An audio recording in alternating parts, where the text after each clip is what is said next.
A massage chair might seem a bit extravagant, especially these days. 8 different settings, adjustable intensity, plus it's heated, and it just feels so good. Yes, a massage chair might seem a bit extravagant, but when it can come with a car, suddenly it seems quite practical. The all-new 2025 Volkswagen Tiguan, packed with premium features like available massaging front seats, it only feels extravagant. The Timeline is a Blue Wire podcast.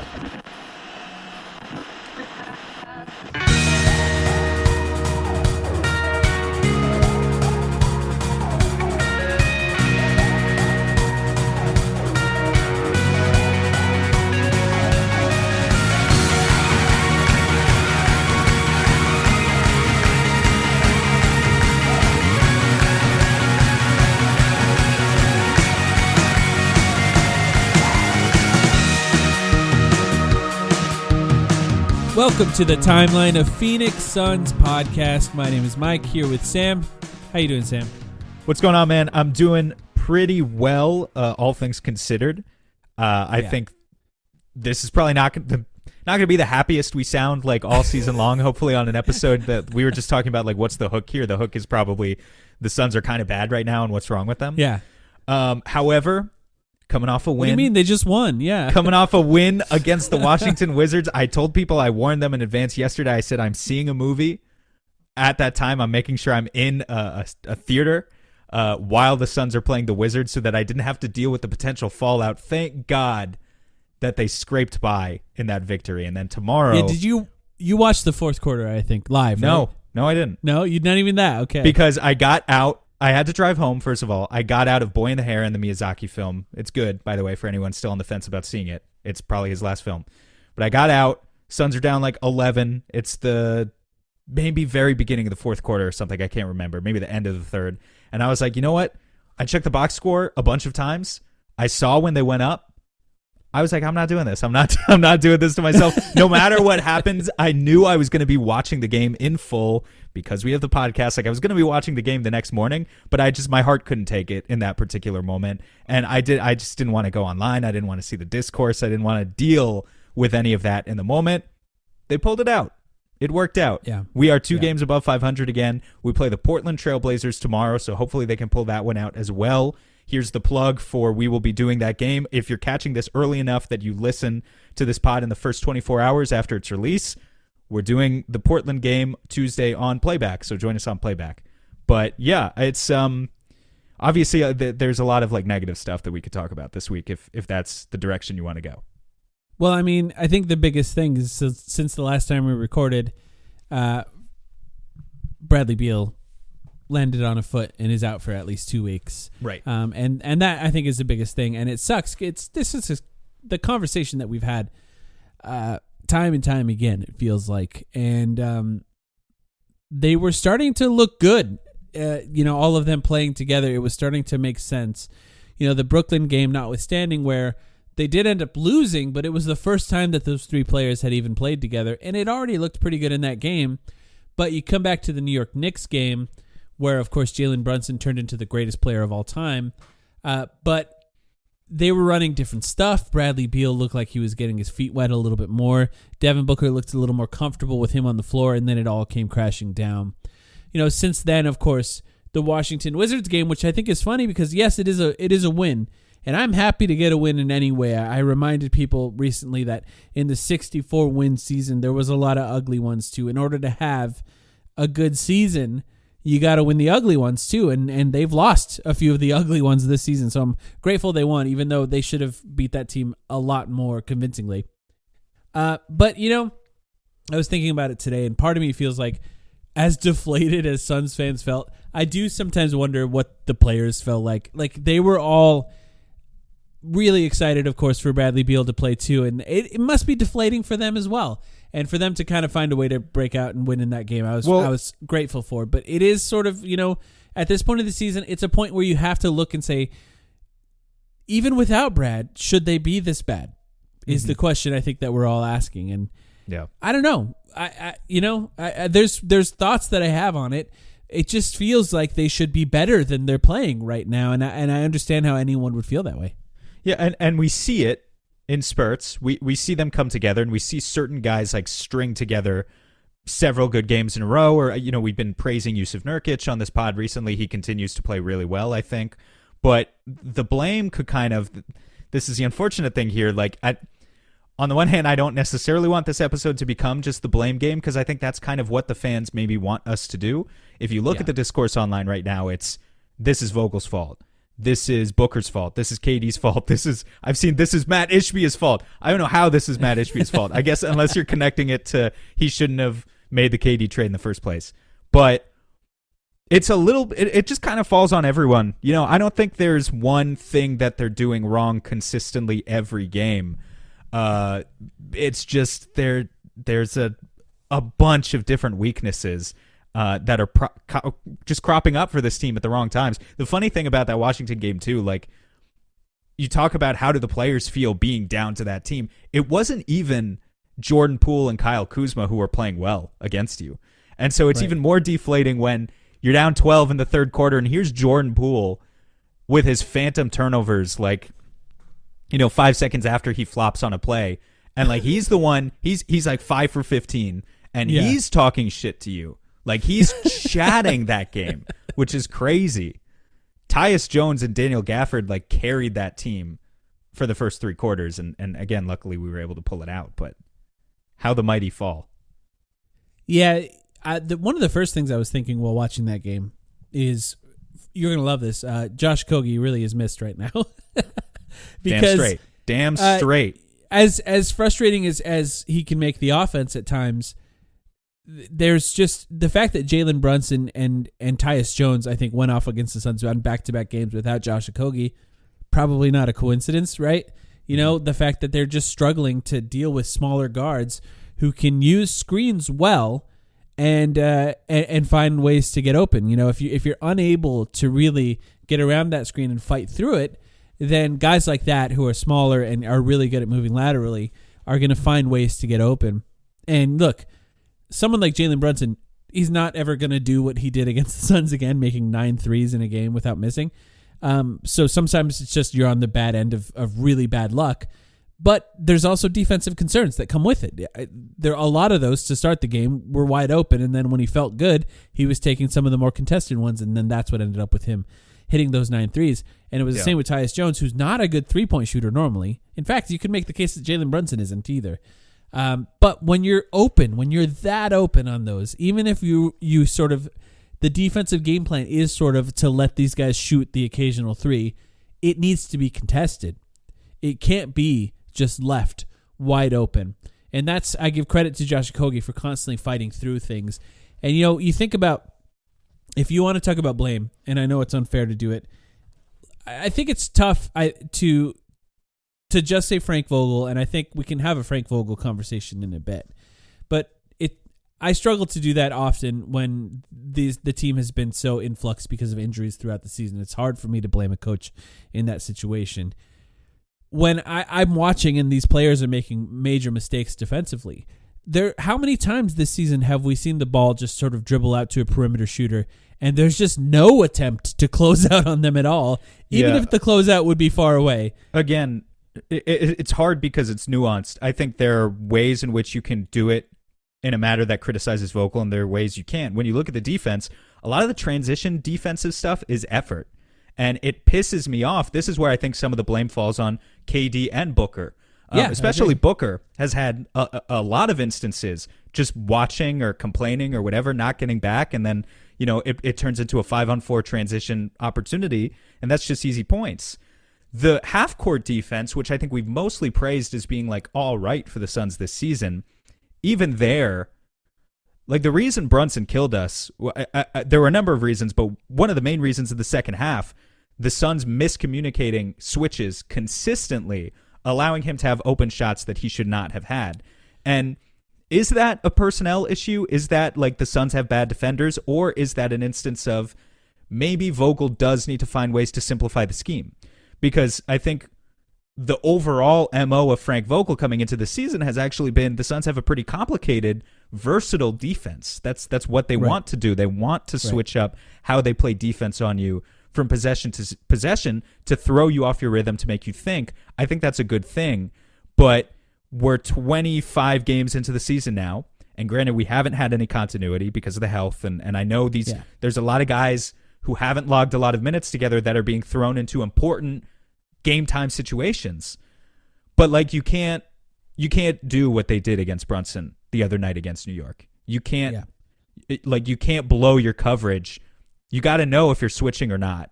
And the amount of times that they didn't know that a third of the way through the season that's a major issue. And I think a lot of that does fall on Vogel. That needs to be communicated clearly in the locker room to prep them, or in the film room to prep them before the next game.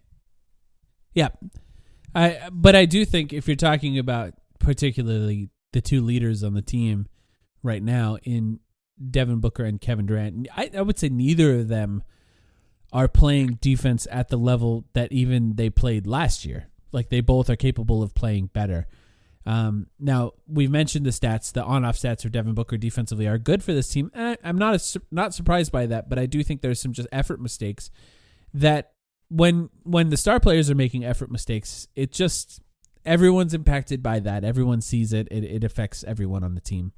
And you just don't want them to make those types of mistakes. And those are the types of mistakes I think that you can't really blame on a coach. You know, like when I say the ball dribbling out to a three-point shooter and nobody tries to contest it all, Frank Vogel's not telling him to not contest those threes. Yeah, it's not a Vogel thing. He wants them to contest those threes.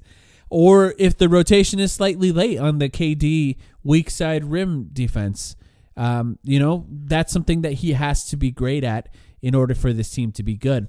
Now, there could be adjustments made in personnel, the guys who are playing, to help mitigate those types of mistakes, playing more high-effort guys.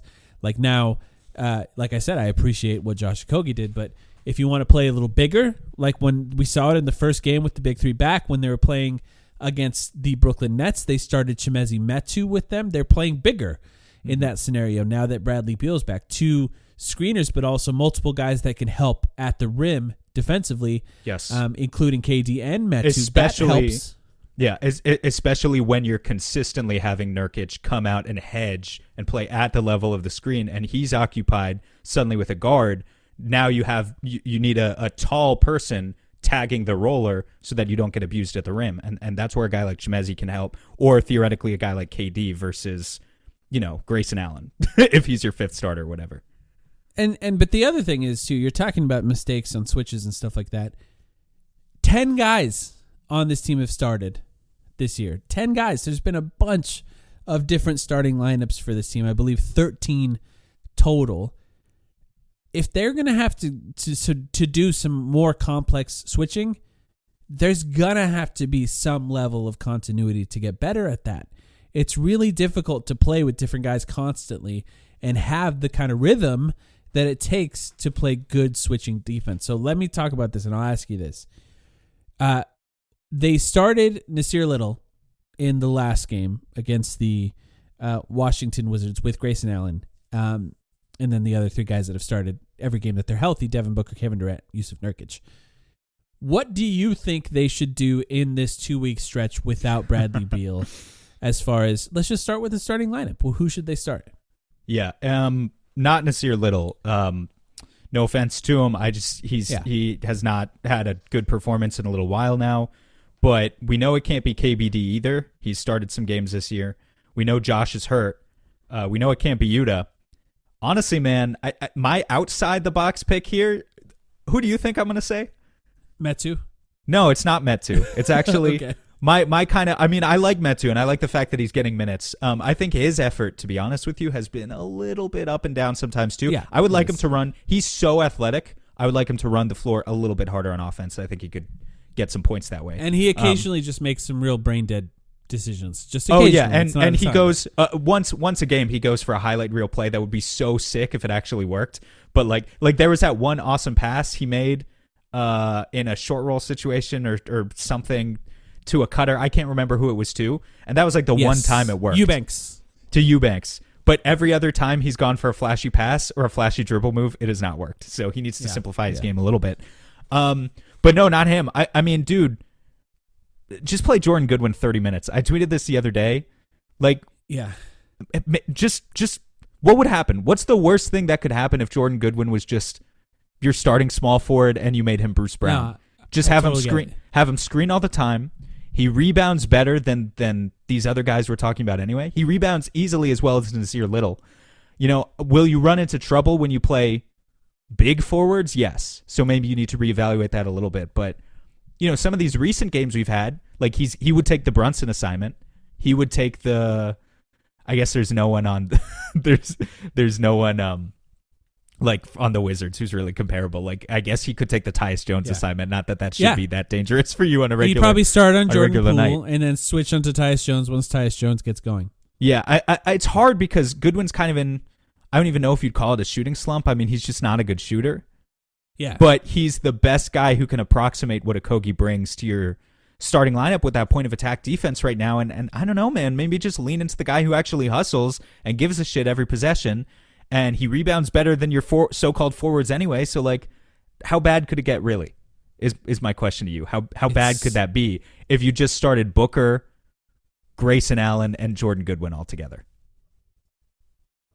I'm not even sure those guys have played any minutes together. Yeah, that group. I don't think they have. I'm looking at the lineup sets. They haven't played yet at all, and I know why. It's because they're still treating Goodwin like he's a point guard, and he's not. And in the scenario that you're describing, you can use Eric Gordon as the backup point guard, and you could stop treating Goodwin like he is a point guard because I don't think he is. I don't think he plays like one. He doesn't have the scoring skills to play like one. He doesn't really have the dribbling skills. I know that on this team, you take what you can get, but the passing's not there either. There's just no creation. So that's the combination of dribbling and passing for him. So using him more like a forward makes a little bit more sense. He's just really small. I think that makes a lot of sense. It's basically saying, okay, we're going to do what we were doing with Josh Okogie, but instead of using Josh Okogie, we're going to use Jordan Goodwin because Jordan Goodwin is more capable when he catches it in the middle of the floor, potentially. And that makes a lot of sense. I understand that.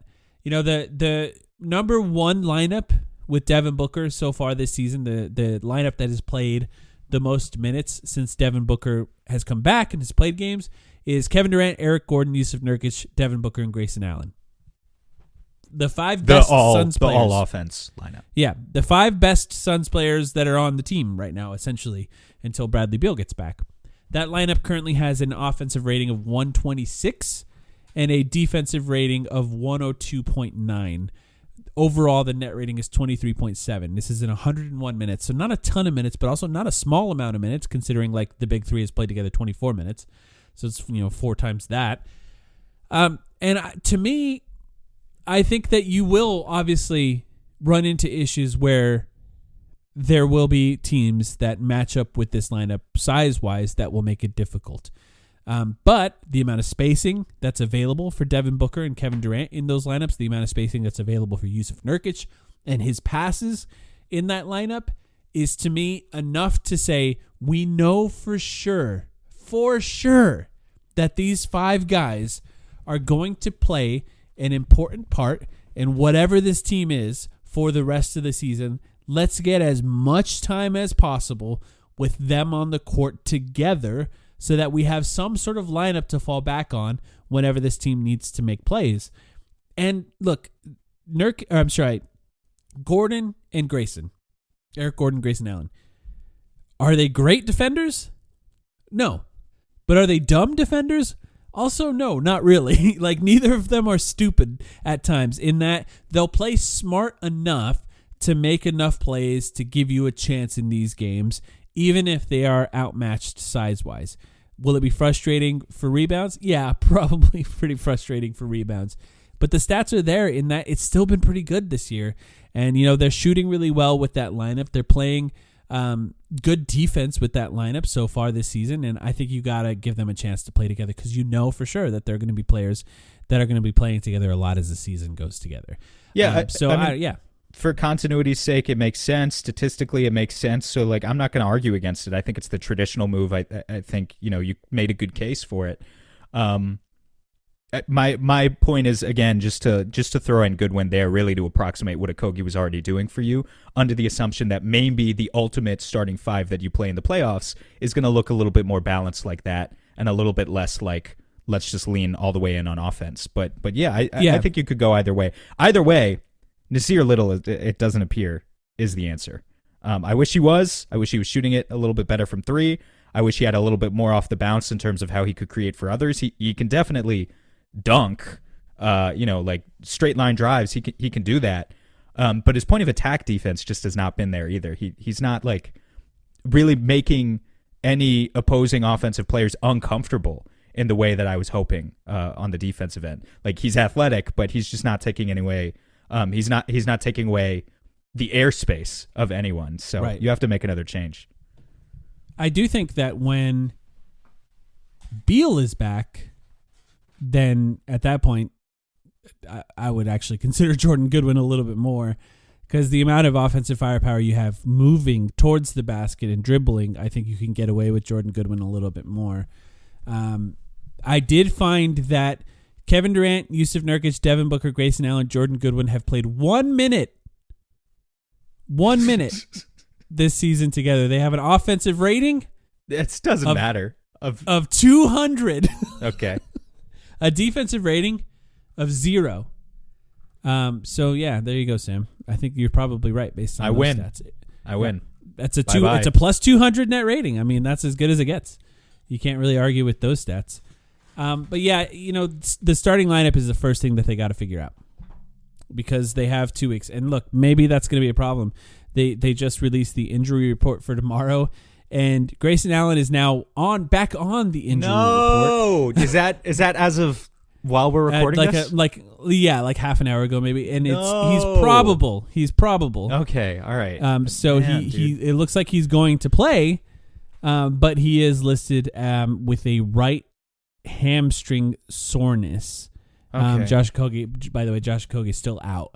Worried about Okogie a little bit too, because that's a hip injury, right? Yes. I mean, here you are praising him, as you should, for his ability to navigate around screens.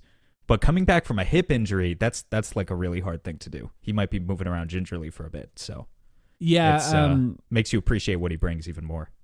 I did see Gerald asked about him in the last game, or in the Knicks game, I should say, and he said, Frank Vogel said he doesn't think it's a long-term thing, it's a muscle or hip thing, so he doesn't think it's serious. So, it's tough with the Suns because you never really know. It's nice that they're giving real timelines for Bradley Beal now, at the very least, for those Suns fans that are trying to buy tickets to games.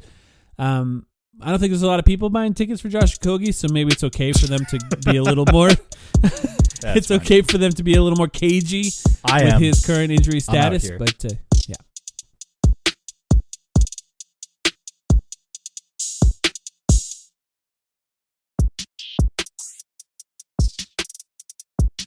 So the Suns did sign a player that can solve everything. Yeah, we haven't even mentioned his name. What if this is our secret fifth starter? That's this true. Entire time. Theo Maledon. Do you have any thoughts on Theo? I immediately went to go relive the experience on YouTube of him dropping his career high on the Suns a couple of years back when he was on the Oklahoma City Thunder. He is a guy, obviously a guard out of France. Yeah. 4th season in the NBA, was just waived by the Charlotte Hornets. Listed as a point guard, but is 6'4" with a lot of length. He has like a 6'9", 6'10" wingspan. A James Jones type of player, you could say. He's had a very bad NBA career. 37% field goal shooting for his career, 31% three-point shooting for his career. Good assist-to-turnover ratio. I will give him credit for that. Yeah, but not really the guy that I'm expecting to come in here and save us. This is for our third two-way spot, you said, right? Mm-hmm. Yes, I didn't mention that, but yes. Yeah, but just to make it clear to the people, so the Suns obviously have no G League team, so even though it's a two-way spot, this is just for him to hang out with the NBA organization, play in practice, use our facilities, and some people even just mentioned to me, we were just streaming on Playback a little bit ago before we hopped on here. Someone was just mentioning that he might just be a body for practice, and that could be totally true. That could totally be the case. Bradley Beal's injured again. They need another guard for practice, but maybe we'll see him at some point. Conceptually, a long, stringy kind of guard who can defend multiple positions, I guess, and sort of pass the ball. Like, it makes sense. I just wish he had more offensive pop to him outside of the one time he dropped 30 on the Suns. He's really young. He's only 22. Yeah, he's still only 22, and this is his 4th season in the NBA.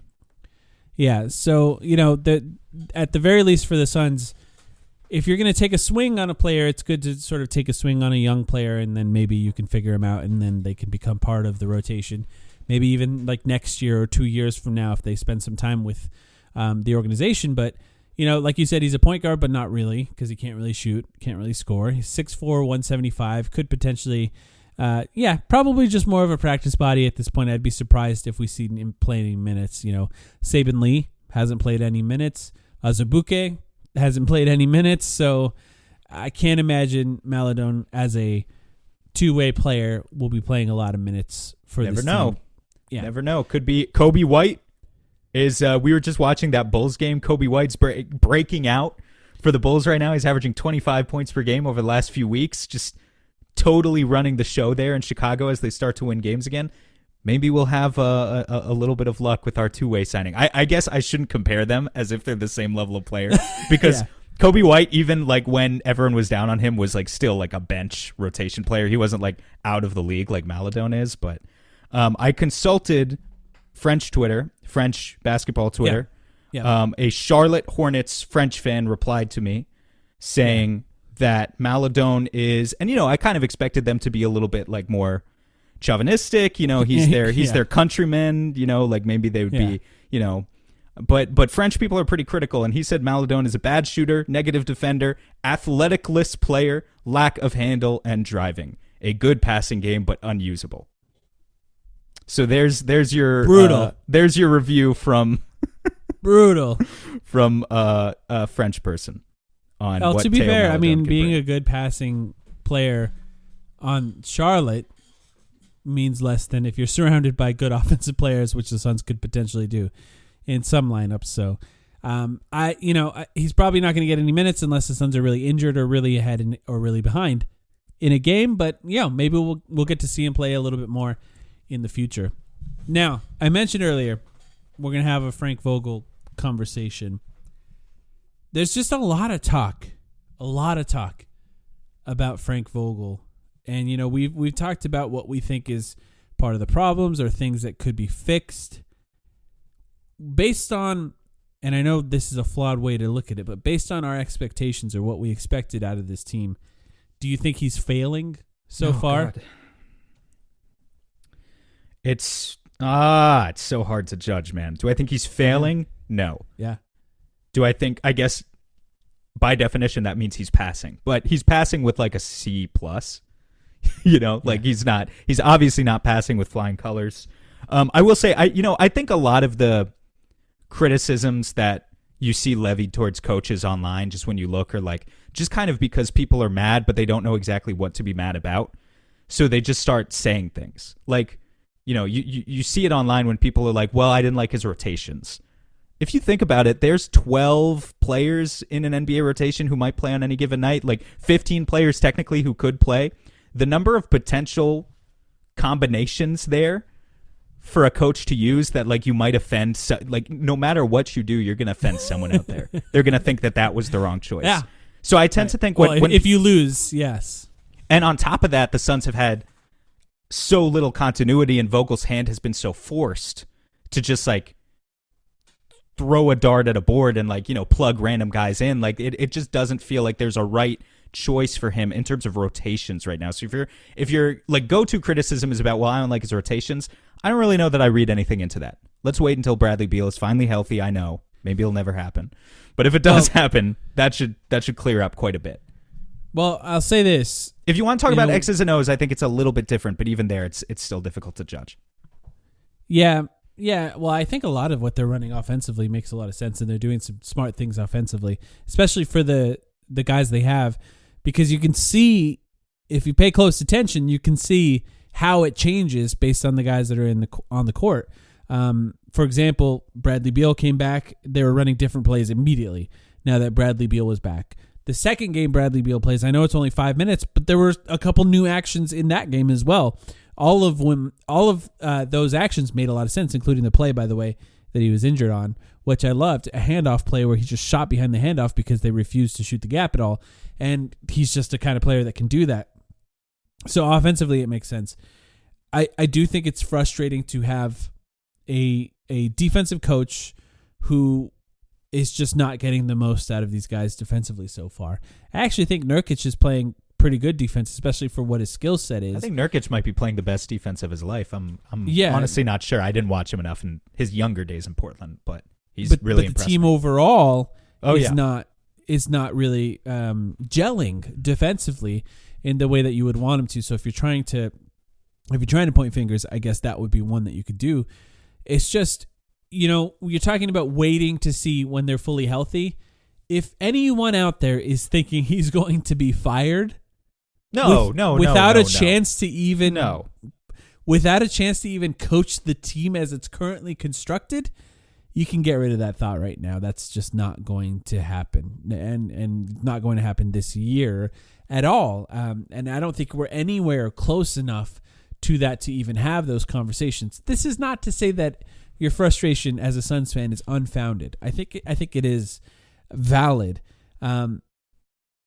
Some of the fourth quarter stuff is just so awful. The Suns really have, I think, the third worst net rating in fourth quarters so far this year. It may have improved a little bit after that Washington game. That was like they won a game. Our first good fourth quarter. Yeah.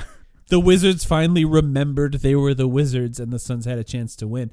But I think when I look at a lot of what this team is doing this year and what we expect them to be, why do we expect them to be this good with the players that are currently playing?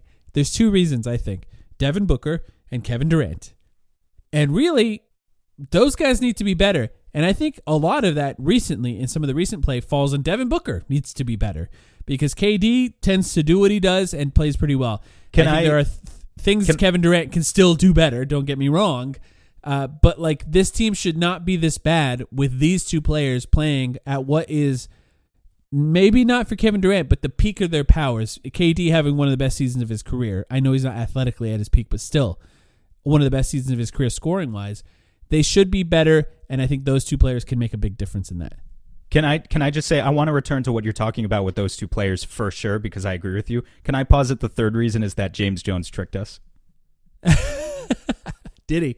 Are you saying that the signings weren't as good as we thought they were going to be? I really expected something out of I mean, this is probably my own fault, I guess, right? Keita Bates-Diop tricked us. What the hell was he doing in San Antonio last year, shooting 40% from deep? Where is that? I was skeptical. All the way back from before preseason. I was hoping that it worked out, but I in some respects I got tricked by Yuta. I think KD had a little bit to do with me getting tricked by Yuta because KD really had a lot of great things. Really to vouched say for him. Yeah, it's true. Yeah. I think Eubanks tricked us a little bit too. Like I think he's been okay overall, but I definitely expected more. I thought he was going to look like one of the best backup centers in the league, and he is not that right now. I think the chances of Eubanks like rebounding, and I don't mean like physically rebounding, I mean like playing better for the rest of the season are higher than Keita Bates-Diop or Yuta Watanabe at this point, because I think he's just more capable. He's just having a rough stretch right now. But Keita Bates-Diop and Yuta Watanabe, both of them, had outlier shooting years in their last year. And so it was always a little bit of a dice roll to see if they were capable of doing that 2 years in a row. And with Keita Bates-Diop, a lot of what made him attractive to the Suns, I think, was that he was hitting those threes, because defensively, he's always been, and we said this in preseason, before preseason when he was signed, he's always been more of a, in theory, defensive player than a defensive player in reality. He's got the body. He looks like he should be able to move it in the right ways. He's got the length, but it's just not there. His lateral quickness is not there. An Andrew Wiggins defender, if you will. Guy has the body, but not necessarily the... Well, that might be unfair. Wiggins to him, had one good year. He does. He does try. Man, poor Andrew Wiggins, the way he's playing right now. Yeah. I mean, but that. You're right. And in some respects, we were a little tricked by those two guys. But we were a little tricked. But clearly, to your original point, the bigger deal is the fact that KD and Book are still struggling, and in some ways. And, especially with the turnovers and the untimely turnovers and just some of the game management from Book in recent games, as much as letting the frustration get to him, I think. Letting the frustration get to him, as much as we praise him for his ability to step into the point guard role, as much as he has been awesome in that role and is having career numbers, and I think has been very good. Sometimes he drives me crazy still. I have to admit it. The pace is something that we've talked about consistently with him. They just need to find a way to pick up the pace with him a little bit. There were possessions in the first 3 quarters of that Washington game yesterday where the Suns are down by 12 or 14 points. Book and KD are both on the floor. You should be looking for early offense, early advantages, and trying to stomp on them, basically. But instead, Booker is walking the ball up the floor. By the time he crosses half court, 7 seconds have come off the shot clock. He's looking to post up KD and then see if they can draw 2 to the ball. Maybe, a second help defender comes for Washington, bumps KD off his spot momentarily. By the time Devin Booker passes Kevin Durant the ball, this happened multiple possessions yesterday, there's 10 seconds left on the shot clock now. There might be 9 seconds left on the shot clock. And you haven't run a single action. And it just turns into a one-on-one ISO in the post. Maybe Washington even brings a second defender at the last minute, which means that now KD doesn't have any choice except to shoot over 2 defenders, or he can make a last-ditch attempt at passing to someone else who then has to jack up a 3. But they need to find ways, and Booker especially needs to find ways to play with better pace than that and to set up early offense for this team, because they're just, I feel like they're missing opportunities consistently. Right. He's not turning the ball over as much as I feared at the beginning of the season. And that might sound like a joke to some people, because I know overall this team is still struggling with turnovers. Booker's assist-turnover ratio is pretty good. It's pretty damn good for what I expected with him stepping into that role. But he's just being a little bit too cautious. And they need to work more early action, get the ball moving east-west into their offense, get the defense shifting so that they can really find those open shooters and open driving lanes. I do want to give him some credit to Devin Booker in that in the Wizards game, he played really badly, I think, for the first 3 quarters. Picked it up a little bit in the second half in general, but just did not look like himself and came into the fourth quarter. And as much as you could say that game was a disaster because it should have never been close, the difference between how big of a disaster it would have felt like with a loss compared to pulling it out in the fourth quarter, I think is huge. And I think he played really well in that fourth quarter to sort of save it. I think for Suns fans in particular, a loss to the Wizards after the week that they had would have felt like a huge punch in the gut. And he came through and he played well in that game. Kevin Durant as well. He saved us, or the Suns saved us by making this, I think, I know we're criticizing them a lot because they need to be criticized, but making this a somewhat listenable episode. I think people will listen to this episode, Mike. Whereas if they had lost to Washington, there was a real fear that I think people were just going to tune out entirely. Of the season. A lot of people might have just quit. And it's not even Christmas yet. It's not great. So we got to pick up some momentum. Hey, before we head to break, can we do one more? As long as we're criticizing this organization, can we criticize them on one more thing? Sure. Shawn Marion related? Yes. Shawn Marion enters the Ring of Honor, is supposed to have his grand moment Friday night against the Knicks, and he did. He did you see the speech? He gave a speech. Yeah. Some fans stayed, but including Dirk. Yeah. It was a good speech. He was clearly nervous. It was nice to see. But the decision, whoever made the decision to relegate Shawn Marion's Ring of Honor ceremony to a post-game ceremony that only started 20 minutes, 30 minutes after the game even ended, the worst loss of the season for the Suns, so that there were maybe a couple thousand fans left maybe 1,000 fans left in attendance by the time he was actually giving his speech. I have no idea who did that, but it was shameful. I just, that, it kind of pissed me off. It rubbed me the wrong way. Shawn was very gracious about it. He did not say anything about it, but you put Sean Kingston in the halftime show. They did a Sean Kingston concert at halftime. It's the wrong Sean. And they relegated Sean Marion in his Ring of Honor ceremony to the post game. Sean Kingston has not been relevant since 2007. Sean Marion at least won a ring in 2011. In my opinion, it should be no contest. Just a little bit shameful. Whoever made that decision, I can't begin to comprehend it. Amari's is not going to be for a few months. I don't know if they're going to do the same thing with him, but I really hope they learn from their mistake. Because Marion deserved better. I agree. Happy to see him in there, though. It was a nice ceremony. I think part of the reasons it wasn't at halftime is because it was a ESPN game or TNT. I don't know. It was a nationally televised game. And I think the time schedules are a little more strict on that. If you remember, the Steve Nash one went a little too long to keep it during a halftime ceremony. But, do it before the game. Then, at that point, just do it before the game. Just make sure that the fans are actually there in attendance. Yeah. I mean, you knew the risk. Like, I get it. No one thought that was going to be literally our worst loss of the season, but you knew the risk was there. Yeah. You got to think about the worst case scenario in these event planning things.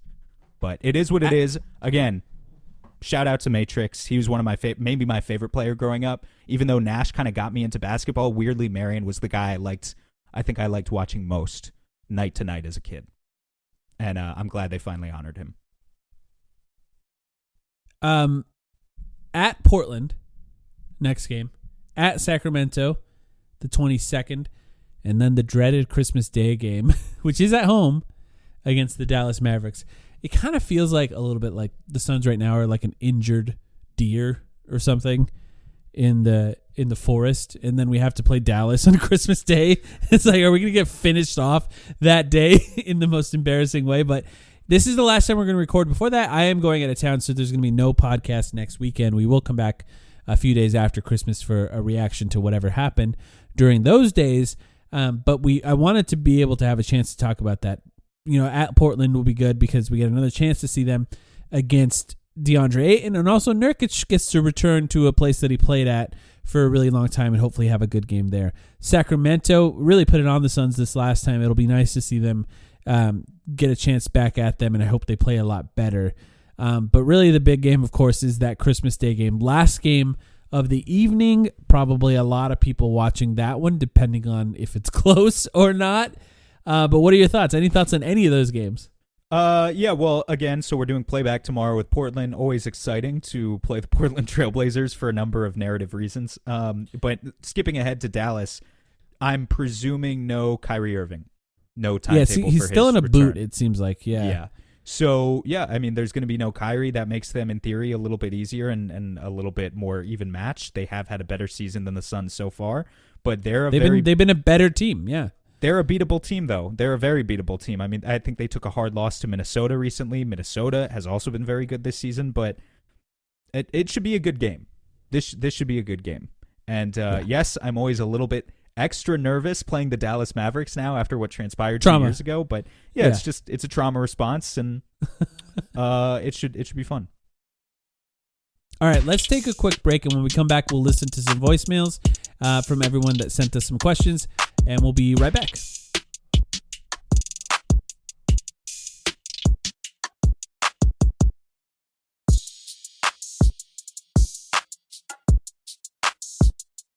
All right, you know the drill. 480-420-6553. You can call us at any time and leave us a voicemail. We will listen to it on this podcast. As long as it's less than about a minute long, we will listen to it and answer questions, react to comments, whatever you got for us. You ready, Sam? Let's do it. Here we go. Mike the Hitman and Sam the Man, what's going on? I was just curious as to, can the Suns' big three stop LeBron and AD on this tear? Coming off the in-season tournament win, like, they're going to be dangerous come playoff times. I wanted to know your guys' opinion on it. If you could get back to me, thanks. Mike the Hitman. I don't think I've ever been called that. And Sam the Man, how do you like that? Well, Sam the Man's, I've definitely been called that before, man. That's just natural. But Mike the Hitman, I don't know what sort of bodies you have in your basement, but do you guys have basements in Phoenix? No, the ground's too hard. Yeah, see, That's literally what they say. I don't know if that's true. But East that is Coast what things, people I say. forget. So if you were a hitman, where would you keep your bodies out west? It would have to Theoretically, be the attic, I guess. like an attic. Okay, well, I haven't seen your attic, but I guess I'll look next time. Um, what do we think of the Lakers, man? I am not afraid of the Lakers. I'm a little bit more afraid of the other team in Los Angeles at the moment. I'm not gonna lie. This is Yeah. gonna sound like maybe some familiar analysis for people who have known me for a while. You've heard it from me before. Yeah, But Sam's yeah, Clippers, as they say. I'm more my Clippers. I'm more scared of the Clippers than I am of the Lakers. I'm more worried about that Lakers whistle in a playoff setting than anything else. What about you? I think that is a tough matchup for the Suns. Size wise, I just think they present problems because LeBron is so huge and they're able, and because he essentially plays point guard, they can essentially play two bigger guys next to him, thanks to Anthony Davis playing center. Anthony Davis can't play power forward anymore because he can't hit a shot to save his life. But they're successful this season. They're playing well as a team, and I don't think they're a team that should be taken lightly. I think they're definitely going to be capable. And you bring up a good point. It's, regardless of if you believe that it's entirely conspiracy related or not, they get to the line a lot. And if they're going to get to the line a lot, that's going to present some problems for the Suns. It's been a multi-season phenomenon with them where not only do they get to the line a lot, but they also foul less than other teams. Now, if you want to say that's just them being good defenders and they're just smarter than everyone else, I don't know. I'm sure some people would have that take. But, there might be something else in there, and it helps contribute to that consistent, strongly positive free throw differential that they have over other teams. Now, I will say, whether it's the Lakers or the Clippers, either team in LA, the thing that both of them have in common, other than that they're both pretty good, they've both had really good injury luck so far. Knock on wood for both of them. Like Kawhi has played every game. LeBron, I think, has either played every game or maybe he's missed one game. I think he's Anthony missed Davis. one. Yeah. Anthony Davis has missed one game. Paul George has missed one game. These are two teams that have been plagued for the past few seasons by really poor slates of health, and good for them. They've been able to actually open up with some consistency and some continuity for their seasons, but obviously they need it to persist if either one wants to make a deep playoff run. Is the Nuggets still the team you're the most afraid of? Oh, no doubt. It's still not a competition. There are increasingly more teams in that tier that I am afraid of, though. Yeah. Like for us to challenge that I wasn't before, but no doubt the Nuggets are on the top. I have a hard time believing that anyone could top them either. Who was based on second? regular Who was second in the West before the season began? Well, I had us, like I thought we were going to be the second best team in the West. I should say, who was the second scariest besides the Nuggets? Yeah, man, I don't even know that there was one. It's always the theoretical 'Cause it healthy wasn't- Clippers team is scary, I guess. And now Yeah, it's the happening. theoretical. I may have said the theoretical healthy Clippers, but it wasn't Dallas. I definitely didn't expect Minnesota to be this good. I did say I will give myself credit for saying I thought OKC could be a top 4 seed in the regular season this year. I didn't see them being like a huge playoff, like Western Conference Finals contender. We'll see. Who knows? Not afraid of the Kings. It was probably always healthy Clippers or like Warriors even. I probably would have given the Warriors a lot of benefit of the doubt. That's fair. All right, let's listen to another one. Hey, Mike and Sam, this is Stephen Freeman. Had a quick question for you guys. I was thinking about watching Giannis's 60-point, 30-plus free throw effort the other night. If the NBA let players call their own fouls, who do you think would lead the league in free throw attempts? All right, thanks. If the NBA, great question, Stephen. Thank you so much. If the NBA let players call their own fouls, Luka Doncic would break Wilt's record every single night. LeBron too, and Booker would be up there pretty high, I think, as well. Yeah, that's fair. It would be unwatchable to watch that. It would just be free. That games would be 5 hours Completely long. destroying the product. Yeah. Maybe not though, right? Maybe there would be enough sort of pressure to not be the guy that's constantly calling every foul once they sort of settle into whatever rhythm it's going to be. But yeah, I imagine that would be. They should just do it for. They should do it for the All-Star game. if Adam Silver, during playback, Adam Silver was at the Indiana game, and he mentioned after the success of the play-in tournament first, and then the success, I'll put that in quotes, I think you can call it a success at this point, of the in-season tournament. Yeah, relative, yeah. That they have the license to do more, including with the All-Star game. And this could be one of the things that they could try. Let players call their own fouls and just let them sort of embarrass themselves in the All-Star game and see how that what goes. The people, I'm just saying, everyone's said it for years, decades now. You know what the people want that the players would never entertain in an All-Star weekend scenario, and that is a one-on-one tournament. A one-on-one tournament where you could finally take out all the team bullshit, all the actual variables that matter in basketball, and just pit your favorite players against each other. And the narratives would just be coursing through everyone's veins. And you would have all these rabid fans tweeting about it on social media and seeing who cooked who. It'd be amazing. It would be amazing. Player rivalries would be born out of that. Yeah. It would do crazy ratings, way better than any slam dunk contest has ever done. But I think too many players would be afraid of losing. It would be crazy, though. It'd be fascinating. It would really be fascinating. Excellent question, Steven. I would love to hear what other Suns fans think as far as who would average the most points. I don't know. Giannis gets the call. Giannis would, yeah, he does. So it doesn't feel like he has to complain as much as other guys because he gets the calls. Funny week from Giannis, by the way. We haven't talked about that on the main feed podcast, but a real funny week for Giannis. Here we go. Hello guys, this is Greg from France. Hope you guys are well. Let's get right to the question. The Suns obviously have a problem when shooting from our precious three-point line this season. Most of our role players tend to not make these shots as well, yet most of them are open shots.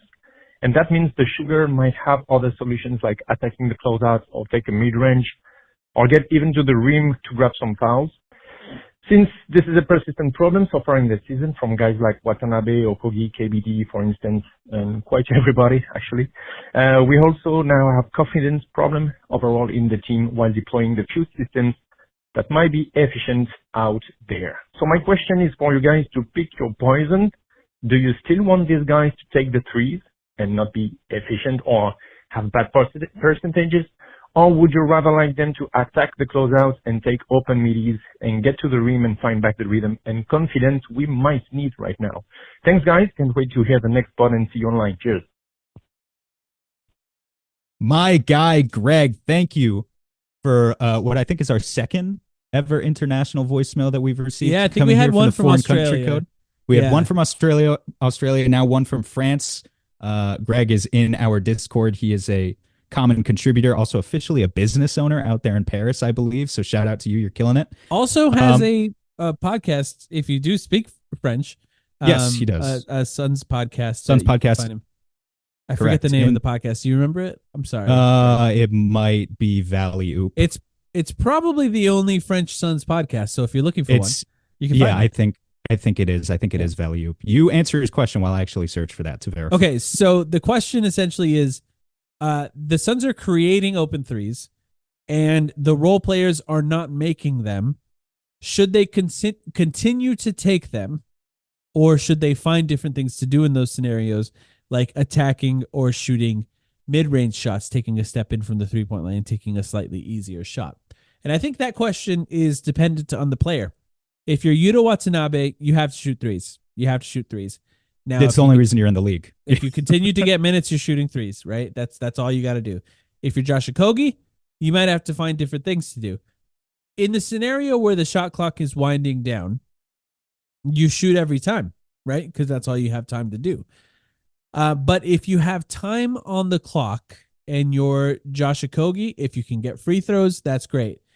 I do think sometimes the concept of you should just turn down the three and get free throws is oversimplified. I've even heard Zach Lowe say this, you should be just getting free throws. You should just get free throws. That's not easy. And if you play just to get free throws, that's how you end up in the playoffs, not getting calls over and over and over again. And you fail. Like players who play for fouls fail consistently in the playoffs. So you have to find ways to do that properly. Okogie, I've mentioned it before, dribble handoffs is great. If you can find ways to be a screener like Jordan Goodwin, that's great because you're going to have the defense is going to play up on screens because there's a good offensive player going around the screen in those cases. And, other ways to do it, even with Josh Okogie, they experimented by giving him the ball more. And then the defense comes up to him on the ball, and then the offense will start with him passing to someone else, and the defense is already in rotation at that point. So finding other ways to do it is smart, depending on the player. Keita Bates-Diop is tough. He's a tough one. He's the toughest of the three. I was thinking too. It's tough because, if the 3-point shooting was real last year, you got to test that. You got to see if it is. But if it's not, you're going to be in a pretty deep hole by the time you find out for sure that it's not real. And regardless of what the coaches are telling him, he needs to be incentivized to continue taking those shots because KBD is, 26 years old or so? He's not that old. Yeah. He's on a minimum contract. He's fighting to extend his NBA career right now. He needs to play some minutes for the rest of the season. He can't afford to just sit out the rest of the year on the bench. And that means when he's in the game, I do think he needs to take those shots. Whereas definitely Okogie is the best example of the three you mentioned. 12, 13, 14 seconds left on the shot clock. Look to get something better. By the way, Greg's podcast is called Value. For anyone who speaks French, there is a podcast available to you. It's a really good question, and I do think maybe the right call for most guys would be continue to take them unless you're Josh Okogie, and try something else if you're Josh Okogie. Like Jordan, to use another example that Greg didn't mention, Jordan Goodwin, another guy who, his 3-point percentage is floundering. You would say he probably needs to continue to take if he's them wide too, open, right? He's got to continue to take them. Yeah. Just keep trying. Eventually you're going to hit some, or they're going to get out there and close out, and then you can get the ball in rotation after that. Anything else on that, Sam? No, I think that's about it. All right. One more here. Hey, Mike and Sam. Got a quick question for you guys. Do you guys feel that the player options that the Suns gave Keita Bates-Diop, Drew Eubanks, Yuta Watanabe are now more of a negative asset than a positive asset? Because now it kind of hinders their roster construction for what they want to trade them or about what they want to do in the summer. Love the pod, guys. Thanks. Good question. So the question is, do we feel that the player options for, and he gave 3 players, Eubanks, Yuta, and KBD, I believe was the other one. Maybe not. Yep. Those are the 3. Does that hinder the Suns' ability to make trades or roster construction even next summer because the players have the option to accept that or not? It is a good question. I do think if you're making a trade and somebody is interested in trading for a player like Eubanks or Yuta, I would say that player option is probably a benefit in that trade, meaning that they're interested in that player. They might want to have the option to retain them for more than 1 year, or at least give the player that option. Next year, that could be hard. Like if Yuta is an absolute negative throughout the year, and then he has the option to return next year, that does make it a little bit harder. They are minimum contracts, though, meaning if these guys are like, I want to go to a new team, it's probably not going to be hard for them to get another minimum contract next year for the same amount of money or potentially more money, depending on if it goes up. Yeah, ultimately, because they're minimum contracts, it's not a super big deal to me. I think it's a good question, though, for sure. And I don't really think they were ever viewed as trade assets, right? So to respond to half of the question, I don't think there was ever going to be much of a situation where we traded Keita Bates-Diop or Yuta Watanabe on December 15th this year, which, by the way, December 15th has come and gone, so these guys are now trade eligible. But I just don't think that was ever really on the table. The idea was that they were going to finish out the season, and if we were going to trade anyone this year, it was going to be someone like Nasir Little, who we've talked about a bunch, who they acquired in a trade and has a little bit more of a hefty contract, or someone who doesn't have one of those options, like Bol.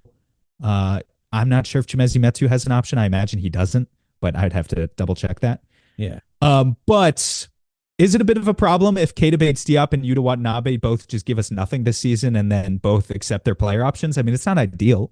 You would hope that they could be then the 14th and 15th guys on next year's roster, essentially, because if they just don't do anything this year, then that does kind of make them negative assets. Yeah, they're not terrible guys to play in that role, assuming the team is healthy. I'm still hoping, I still think at least, like, what are the odds that none of these guys get it together by the end of the season. I'm thinking one of them is going to start shooting well, and that will just, and maybe get some minutes playing with Bradley Beal, and that will solve everything for us. I'm clinging on to that hope.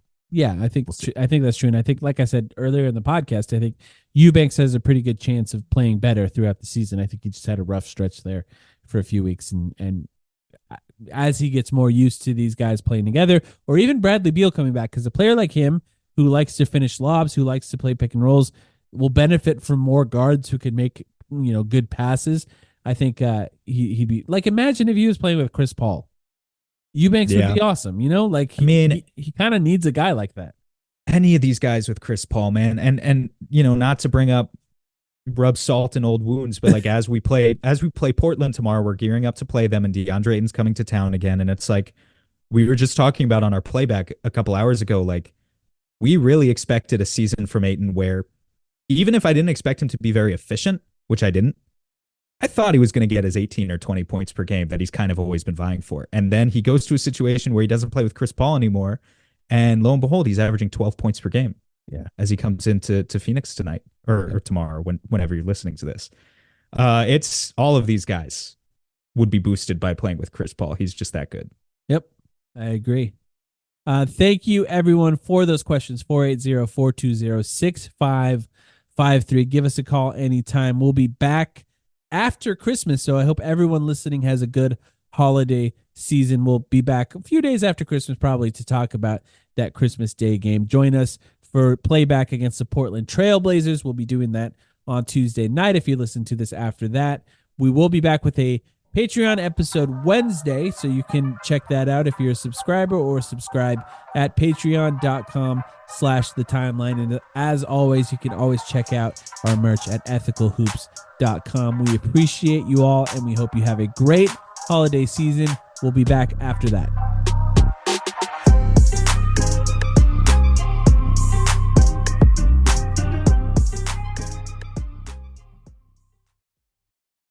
For over a century, Johnny Walker has shared its bold spirit with the game of golf. Now, crafted with Devereaux Golf, Johnny Walker introduces the Johnny Walker Blue Label-inspired Sunday Golf Bag, elevating the game with sleek design, Blue Label hues, and refined gold accents. Celebrate your hole-in-one with a premium Sunday bag crafted by Devereaux Golf. Submit proof of your achievement to johnnywalker.com/blue-in-1. Please drink responsibly.